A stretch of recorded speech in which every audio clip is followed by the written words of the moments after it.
Mesdames et messieurs, bonjour, bienvenue sur votre émission hebdomadaire Info Hebdo. Pour ce numéro, nous aurons 3 rubriques, à savoir les infos de la semaine en bref, la revue Hebdo et le décryptage.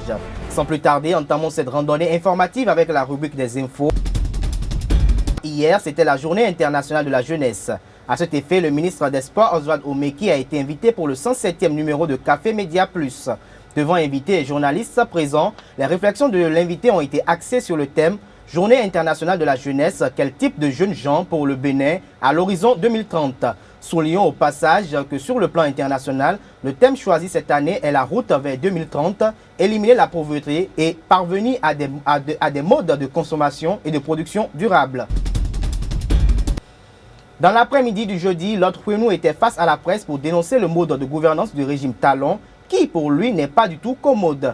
L'opposant incontesté du gouvernement de la rupture s'insurge contre le style et le type de gouvernance, la gestion des affaires de l'État.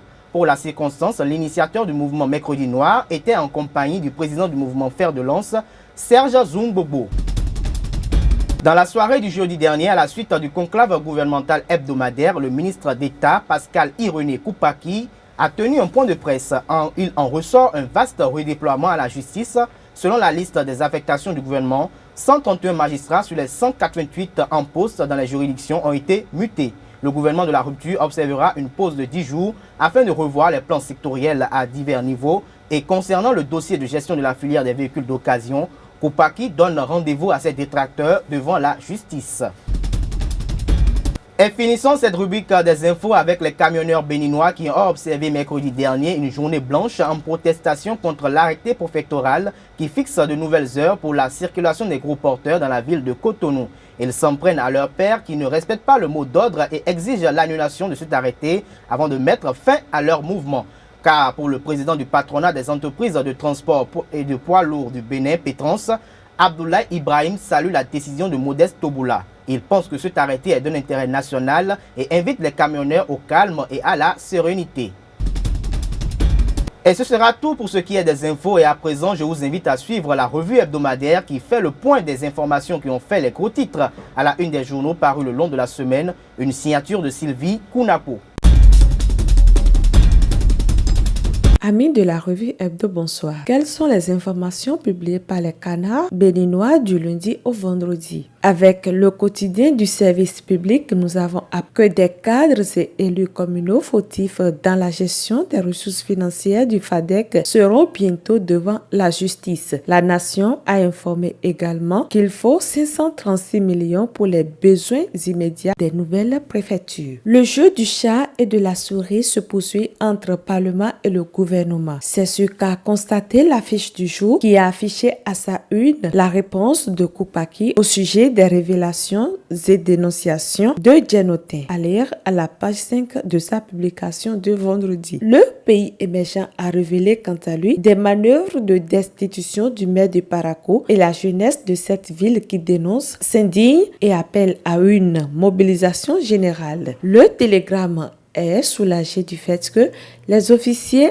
ayant usé du faux diplôme sont démasqués. Cela n'empêche le renforcement de la coopération bilatérale et lutte contre l'insécurité puisque la police nationale est appuyée en matériel et équipement par les USA. Il y a de quoi renforcer la sécurité au Bénin parce qu'à Pobé, un tantinet a été abattu mais les braqueurs ont emporté un sac vide. Le pharaon a apporter l'assurance de Adijatou Matisse pour le maintien du microcrédit avec des réajustements. Dans cette assurance, l'informateur a publié l'appel à candidature de l'UPMB pour les formations diplômantes à ESAE, l'école supérieure qui soutient les familles de presse. Alors que Talon et ses ministres sont déjà en vacances, 4 mois seulement après leur entrée en fonction, selon le Nokwe, allons voir les livraisons du jeudi. Invité sur Sika TV, au sujet de l'affaire des véhicules d'occasion, Valentin Djenotin lance une brique de 15 au front de Koupaki. C'est une déclaration de Communal Info. La tribune de la capitale publie. Djenotin confirme ses accusations contre Koupaki. Mieux, il recommande un débat contradictoire avec son ancien collègue.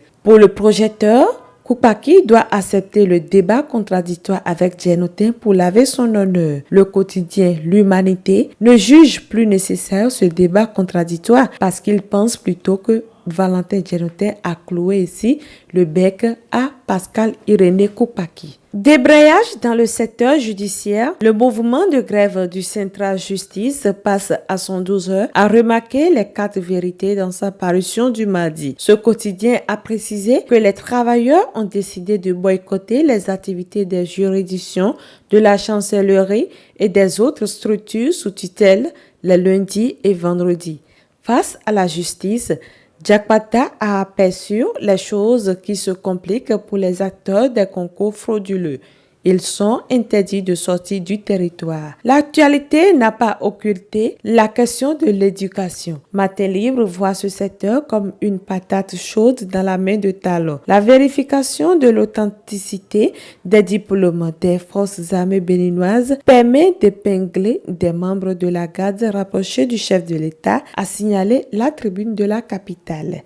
L'investigateur est allé au port de Cotonou et fait constater que la danse des gamètes a commencé après le déballage de la commission d'audit. Quelques informations en pêle-mêle. Les fous du roi doivent vomir près de 2 milliards de francs CFA illégalement perçus dans la filière du véhicule d'occasion, a affiché la diaspora de Saba. Dans les colonnes du potentiel, 50-50 sort ses crocs et démonte les allégations de Réhomé. Libération annonce qu'enfin, les sinistrés pourront intégrer les hangars plusieurs mois après l'incendie du marché d'Antokba. Référendum sur les réformes politiques et institutionnelles, Talon veut encore contourner la Cour constitutionnelle. Merci de nous avoir suivis. De la revue Hebdo, passons au décryptage où je reçois mes confrères de la rédaction de Ezae TV. Enoch Lahadé, bonjour. Bonjour Kader. Comment vous allez? Ça va très Et bien. le samedi? Ça va ça. Leandro Kodo, bonjour. Bonjour Kader. Alors, nous allons passer au PFN. 3 grands sujets qui ont fait l'actualité le long de la semaine. Nous avons les congés du gouvernement de la rupture, la grève des transporteurs et nous irons à Rio avec vous, Leandro Kodo, notre sportif. Alors, j'aimerais demander à Leandro et à Enoch Lahadé. Alors, le gouvernement de la rupture décide de prendre 10 jours de congé. Alors, quelle appréhension faites-vous de cela? 10 jours de congé pour faire un peu le bilan de ce qu'ils ont fait parce que... Est-ce que vous ne voyez pas déjà très tôt quand même que après 10 jours, après 4 mois, juste à peine 4 mois élus, et qu'on décide de prendre des congés, alors que dans les tests, normalement, il faut faire 11 mois d'abord avant de prendre des congés, si on doit se référer quand même à l'Occident? Oui, non, si on doit se référer à l'Occident, comme vous le dites, c'est dans le mois d'août que les ministres et d'autres agents du gouvernement prennent congé, au fait. Donc ça coïncide un peu avec l'Occident, comme vous êtes en train de le dire. Et puis, je vois aussi ce congé qui est bienvenu parce que le gouvernement de la rupture a jugé que, bon, peut-être qu'il y a des jours fériés, des jours non ouvrables dans cette période, ouais, parce que avant que vous en veniez peut-être au détail du jour férié, j'aimerais quand même demander à Leandro, puisque pour vous c'est bienvenu. Leandro Kodo, est-ce que vous trouvez quand même bienvenu, est-ce que vous trouvez l'idéal quand même que le gouvernement de la rupture, après 4 mois d'exercice nouvellement élu, décide quand même de s'offrir 10 jours de congé? Merci Kader pour la question.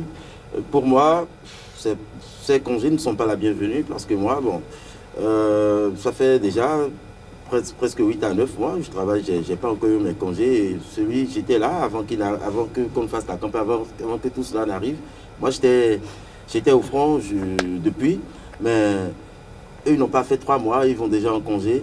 Donc ça m'étonne, on parle de rupture. Bon, pour moi, c'est que ce gouvernement de la rupture, c'est un gouvernement qui travaille sans relâche, qui allait travailler sans cesse, sans relâche. Ils ont fait 3 mois et puis ils se donnent déjà des congés. Donc cela veut dire quand même que le président de Talon est déjà peut-être essoufflé et qu'il veut reposer un peu, et souffler un peu? Oui, je pense qu'ils sont un peu essoufflés peut-être, ou bien c'est un repli stratégique. Alors, et donc la radio, tout à l'heure, vous étiez en train d'évoquer quand même une question de jour férié. Vous voulez mettre quoi dedans? En fait, il y a une nuance qu'il faut relever. Et le gouvernement de la rupture va en congé. Oui. Mais pas tout le gouvernement. Les ministres vont en congé. Le chef de l'État aussi va en Oui, congé. Voilà. Le gouvernement, c'est le président et les ministres. vont en congé, mais les cabinets de ces ministres-là continuent à fonctionner. Oui, mais, Ils continuent toujours à examiner les dossiers. mais vous êtes sans savoir que sans les ordres de la hiérarchie. Pendant ces 4 jours, c'est pas 10 jours en fait, c'est pas pendant ces 4 jours. Qu'est-ce qui vous amène à parler de 4 jours alors que eux-mêmes ils ont notifié 10 jours? Hier c'était le 12. Oui. Si hier c'était le 12, ça veut dire que aujourd'hui c'est samedi, Oui. jour ouvrable, ou bien Oui. demain dimanche, jour ouvrable, le lundi. c'est Alors, férié. Leandro Kodo, est-ce que vous êtes d'accord avec Enoch Lahadi Ça fait 4 que jours, ça fait- un président ou un gouvernement décide que samedi, il ne travaille pas, dimanche, il ne travaille pas, jour férié, il ne travaille pas? Parce qu'on a quand même vu le président Patrice Talon aller s'ingérer dans la crise des églises un dimanche. Ça veut dire que le dimanche, le chef de l'État travaille, le samedi, il travaille, le Non, président de la République n'a en pas de fait, repos. c'est N'a pas de pour dire- repos. et c'est pour vous dire que c'est pour vous dire quand vous comptez 10 jours, Oui. ça ne veut pas forcément dire que ça veut dire 10 jours ouvrables. Quand, si vous Non, voulez mais- donner ces mais- arguments, ça veut dire qu'eux aussi ils sont en mesure de vous dire que non, attendez, on a pris 10 jours de congé, mais pas 10 jours ouvrables. Ils peuvent vous dire que c'est 4 jours parce que ça fait mardi, mercredi, jeudi, vendredi. Seulement. Alors, Leandro Oui. Kodo, est-ce que vous partagez cet avis avec Enoch Lahadi, comme quoi le D'une gouvernement, part, d'une part, que le gouvernement d'une- apprend juste 4 jours et que les jours fériés ou les week-ends, le gouvernement ne doit pas travailler? Attendez, comme je vous le disais, je suis d'accord avec Enoch Lahadi, d'une part, parce que son calcul est juste. Si on doit se référer au jour de travail effectif, donc il y en a que 4. Puisqu'il y a des jours il y a des week-ends, des jours de repos et un jour férié qui s'en est mêlé. Alors, je suis bien d'accord avec son calcul, c'est très exact. Mais moi, je me pose toujours cette question, pourquoi les congés? Je me donne une réponse, c'est un repli stratégique. Donc, parce que j'aimerais bien vous relancer. Vous trouvez quand même idéal qu'un gouvernement décide qu'un week-end qu'il non, pas idéal, je vous dis, ne travaille pas? C'est une astuce, selon moi, c'est une astuce. C'est une astuce, c'est pourquoi je parlais de repli stratégique. Il y a eu les conseils des ministres auxquels nous sommes habitués de façon hebdomadaire. Ils ont décrété à ces deux lois. Il y a eu plusieurs décisions. Donc tout ça, ça commence à faire un peu trop. Il faut un recul stratégique pour revoir l'état des lieux, le paysage. Pour revoir les causes et les effets. Le président, lors du point de presse, quand même, le ministre d'État disait quand même que il s'agira de 10 jours pour que chaque ministre puisse essayer de remettre les affaires dans l'ordre. Mais moi, pour si je dois réagir peut-être à ce que Enoch dit, moi je ne trouve pas quand même idéal ou bien normal qu'un gouvernement décide que parce que qu'ils prennent 10 jours de congé. Parce qu'eux-mêmes, ils savent que c'est 10 jours de congé, ils n'ont pas mis 4 jours de congé. Parce que les jours fériés, les jours de samedi, les week-ends, les ministres travaillent normalement quand il y a des dossiers brûlants de l'État. Alors, pour un pays, comme on l'a dit dans les campagnes, que le pays va très mal, qu'il est temps de retrousser les manches pour peut-être aller vers le développement, qu'il faut travailler, qu'il y a du pain sur la planche, et que 4 mois après son élection, parce qu'avant d'aller à une élection quand même, M. Enoch Lahadi, avant d'aller à une élection, vous avez quand même le projet de société dans lequel vous avez examiné, vous avez passé au pays fait les mots qui minent cet État. Alors, que vous prenez la directive de ce pays 4 mois après que vous décidez d'aller en congé. Enoch Lahadi, est-ce que vraiment vous êtes d'accord avec cela? Il y a aussi une chose qui clope. Peut-être que le gouvernement de la rupture n'a pas une bonne stratégie. Ou bien c'est un mauvais départ d'abord et maintenant on veut réfléchir au vrai nouveau départ. Pas un mauvais départ. Parce que vous savez, ils pouvaient observer leur pause sans venir dire ça au public. Sans venir. Oui, puisqu'il n'y a pas conseil des ministres. Sans le rendre public. Sans le rendre public, je voulais dire, vous voyez. Et quand vous parlez en ces thèmes, c'est un peu bizarre parce que moi, je trouve quand même idéal observer une pause pour faire le bilan de ce qu'on a fait jusque-là. Qu'est-ce qui a marché et qu'est-ce qui n'a pas marché pour repartir. Mais selon les tests, normalement, il faut 11 mois. Il faut 11 mois d'abord de gouvernance. 11 mois, alors que le gouvernement actuel n'a fait 4, Leandro Kodo. Non, laissons les tests. Nous sommes dans un pays où voilà, un nouveau président est arrivé. Il a pris des choses, comme lui-même il le dit, il a pris des choses qui n'étaient pas bien, on ne lui a pas laissé le pays dans un bon état. Alors, tout le monde sait que on doit travailler d'arrache-pied. Mais là, je vous coupe, si le gouvernement de la rupture doit observer une pause, ça doit être après un an ou attends. à l'approche de l'anniversaire de sa prise de pouvoir, peut-être, mais là, il y a trop de choses à faire. Et ils ont créé trop de choses, ils ont pris trop de décisions, il y a trop de choses à faire. Maintenant, je préfère prendre ça comme un repli stratégique, un recul stratégique, comme je le disais. Oui, Leandro Kodo, je vous dis, mais Patrice Talon, avant d'être candidat à l'élection présidentielle, savait quand même l'état dans lequel le président Bouniaï était en train de laisser le pays. Il était conscient. Il était conscient de la tâche qu'il attendait. Alors que vous dites qu'on voit l'état du pays, quand même, Patrice Talon sait ce qu'il avait à faire. Donc, c'est pas, il n'est pas un intrus. Donc, il doit savoir ce qu'il doit faire. Donc, quand on parle de temps, le temps n'est pas aux vacances. Et voilà. Le temps actuel n'est pas aux vacances. Il y a trop de choses à faire. Il y a tellement de choses à faire. Et il y a un autre Ouinou qui crie par ici. Et il y a les camionneurs qui prient par là. Donc, en décrescendo, on va derrière. On va ausculter toutes les décisions qu'ils ont prises par le passé. Il y a tellement de choses à faire. Donc, je ne souhaiterais pas leur jeter la pierre. Je préfère juste dire que, pour moi, c'est un recul simplement stratégique. Parce que peut-être qu'ils sont au point de vomir. Ils sont au point de ravaler peut-être, ou bien de vomir, oui, de vomir toutes les décisions, tout ce qu'ils ont pris comme décision, voilà, tout le zèle, tout le zèle que nous avons observé, ça le vient jusqu'au niveau de la gorge, ils n'arrivent plus à avaler la salive, donc je pense que là, ils veulent vomir. Ils ne peuvent pas, donc ils vont prendre un recul stratégique pour voir est-ce que c'est sur la population va vomir ou bien on va vomir dans notre petit coin. Alors, Leandro Kodo, nous allons coller un peu la paix à Talon et son gouvernement. Nous allons parler des transporteurs qui ont observé une grève le mercredi dernier. Enoch Lahadi y était dans les rues de Cotonou. Alors, quel était le constat? Qu'est-ce qu'ils revendiquaient en fait? Ces transporteurs ne sont pas prêts. Bon, ils n'étaient pas prêts à accepter la décision du préfet du littoral, le préfet Toboula, qui a installé un nouveau plan de circulation dans la ville de Cotonou.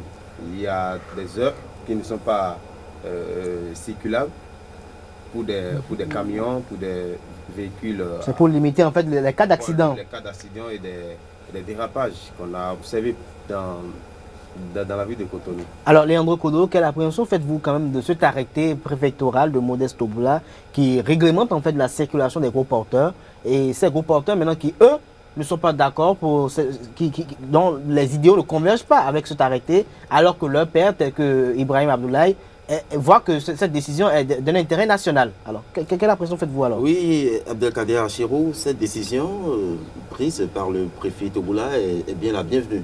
Parce que c'est tout à fait normal si on essaie de... C'est quand même pour la première fois, vous félicitez tout le monde dans le préfet Toboula. Je le félicite sur ce point. Attends, pour l'instant, hein, parce que, ce n'est pas parce que je le félicite que je suis de son bord. Pour revenir au sujet, c'est pour vous dire que quand on fait les statistiques sur les accidents au Bénin, je crois qu'il y a beaucoup plus d'accidents des gros porteurs que des voitures, des berlines ou des motos. Donc ça veut dire que les gros porteurs participent beaucoup aux accidents de la circulation, à l'insécurité sur nos voies. Ça, c'est un point. Donc, une décision comme ça est la bienvenue. Donc, ça va nous permettre de sauver quelques vies humaines, et ça va permettre aussi à la circulation d'être beaucoup plus fluide. Alors, donc, le préfet de Modeste Toboula a pris une décision salvatrice. Alors, je reste toujours avec vous, Leandro Kodo. On va finir sur ces éléments des Jeux Olympiques à Rio. Alors, vous êtes sportif, alors dites-nous, que se passe-t-il qu'est-ce qui se passe en fait à Rio aux Jeux Olympiques? Quel résumé pouvez-vous nous faire? D'abord, un petit résumé pour vous dire que sur 6 athlètes, et il y en a 3.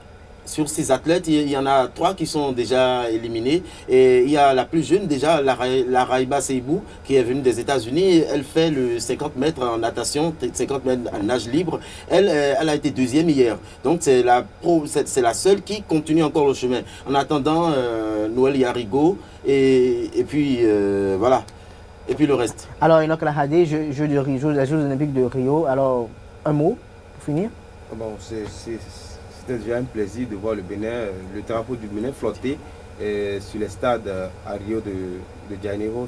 C'était un plaisir pour tous les Béninois. Vous l'avez vu, ça a été partagé sur les réseaux sociaux, ça veut dire que c'est une fierté. Oui, un honneur. Un honneur. Les défaites dont parle Leandro Kodo, c'était déjà C'était déjà estimé. Prévisible. Et prévisible. C'était prévisible parce Prévisible. que bon, l'équipe du Bénin, comment ils se sont entraînés ici Justement. pour aller affronter quelle équipe? Justement, à ce point, pour Kader Hachimou, comme je vous le disais, on ne peut pas espérer une médaille d'or olympique si le bassin olympique national, dit la piscine du stade de l'Amitié se transforme en lieu de réception des Donc le comité est à revoir. Alors, non, le comité de gestion du stade de l'Amitié, j'oriente le gouvernement de la rupture sur eux pour qu'ils essaient de voir comment ils gèrent le stade. Alors, ils vous ont entendu et j'espère qu'ils vont agir en conséquence. Et ce sont sur ces mots de vous, Léon Mokodo, que ce décryptage prend fin. C'était avec vous, Léon Mokodo, Enoch Lahadé, à la réalisation Rotimi Abiala et Christian Roupégan. Mesdames et messieurs, c'est la fin de cette émission. Vous retrouverez demain sur l'émission L'invité, Nadège Djiwa, avec comme invité le maire de Tougou. Je vous souhaite un agréable week-end.